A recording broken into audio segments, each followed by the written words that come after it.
ये है talks news network और आप देख रहे हैं पॉलिटॉक्स, राजनीति का कच्चा चिट्ठा। लाइन ऑफ एक्चुअल कंट्रोल पर एक बार फिर भारत और चीन के सैनिकों में हुई आपसी झड़प पर कांग्रेस आक्रामक हो गई है।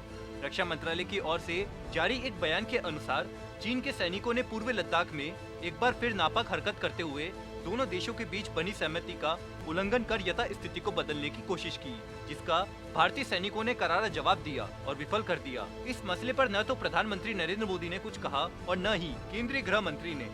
इसको मुद्दा बनाते हुए कांग्रेस के राष्ट्रीय प्रवक्ता रणदीप सिंह सुरजेवाला ने कड़े शब्दों में घटना की निंदा की। साथ ही पूछा कि इसके बाद भी मोदी की लाल आंख कब दिखेगी। रक्षा मंत्रालय ने एक बयान जारी कर बताया कि पूर्व लद्दाख में पिछले 3 महीने से भी अधिक समय से चले आ रहे गतिरोध के बीच चीन सैनिकों ने 29 और 30 अगस्त की रात को पेंगोंग झील के दक्षिण किनारे पर भड़काऊ हरकत की और यथास्थिति बदलने की कोशिश की। बयान में कहा गया है कि पूर्व लद्दाख के पेंगोंग इलाके में चीनी सेना पीपुल्स लिबरेशन आर्मी के करीब 500 जवानों ने घुसपैठ की कोशिश की। भारतीय सैनिकों ने चीन की नापाक हरकत को पहले से ही भांप लिया और इसका करारा जवाब दिया। रक्षा मंत्रालय ने चीनी सैनिकों की इस हरकत को दोनों देशों के बीच सैन्य और राजनयिक स्तर पर बातचीत पे बनी सहमति का उल्लंघन है। पूर्वी लद्दाख के पेंगोंग इलाके में चीनी सेना से फिर झड़प की रिपोर्ट पर कांग्रेस ने मोदी सरकार पर निशाना साधा है। घटनाक्रम पर कांग्रेस नेता रणदीप सिंह सुरजेवाला ने ट्वीट कर लिखा कि देश की सरजमी पर कब्जे का नया दुस्साहस, रोज नई चीनी घुसपैठ, पेंगोंग इलाका, गोंगरा व गलवान वैली, टेप संग प्लेनेस, लिपू लेक, डोका लाव नाकुला पास। फौज तो भारत माँ की रक्षा से निडर खड़ी है, पर मोदी जी की लाल आंख कब दिखेगी। ट्वीट के साथ सुरजेवाला ने रक्षा मंत्रालय का बयान भी पोस्ट किया है।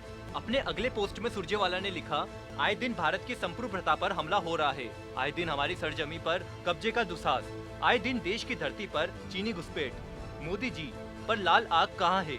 चीन से आंखों में आंखें डाल कब बात होगी? पीएम मौन क्यों है? असल में एलएसी पर एक बार फिर भारत और चीन सैनिकों में झड़प हुई है। बताया जा रहा है कि दोनों पक्षों के सैनिकों को कोई हताहत नहीं हुआ है। रक्षा मंत्रालय की ओर से ये भी कहा गया है कि भारतीय सैनिकों के विरोध के बाद चीन सेना को पीछे हटना पड़ा। भारतीय सेना ने मौके पर अपनी स्थिति मजबूत करते हुए चीन के एक तरफा कार्रवाई में जमीन पर यथास्थिति बदलने के इरादों को विफल कर दिया है। सैनिक अपनी मातृभूमि की रक्षा के लिए पूरी तरह से दृढ़ प्रतिज्ञ है, लेकिन शांति बनाए रखने और बातचीत के जरिए समाधान के प्रति वचनबद्ध भी है। मसले को सुलझाने के लिए ब्रिगेडियर लेवल की बातचीत हो रही है। चीन की हर हरकत को मुंहतोड़ जवाब देने के लिए भारतीय सेना ने टैंक और आर्मिलरी सपोर्ट को काला टॉप इलाके में बिछाया हुआ है। दूसरी ओर चीन ने भी बड़ी संख्या में बड़े और छोटे टैंक की तैनाती कर दी है, जो भारतीय रेंज के बिल्कुल पास है। इसी बीच भारत ने काला टॉप हिल को अपने कब्जे में लिया और चीन की हर चालाकी पर नजर गड़ाए हुए है। यहाँ से सेना ने चीनी सेना के कैमरे और सिविलांस उपकरणों को हटा दिया है। भारतीय सेना ने भी चुशुल और स्पेंगो इलाकों में पहले से ही अपने टैंक तैनात कर रखे हैं। बता दें कि चीन और भारत के बीच मई के बाद से ही हालत बिगड़ रहे हैं। जून में दोनों देशों की सेनाओं के बीच हिंसक झड़प भी हुई थी।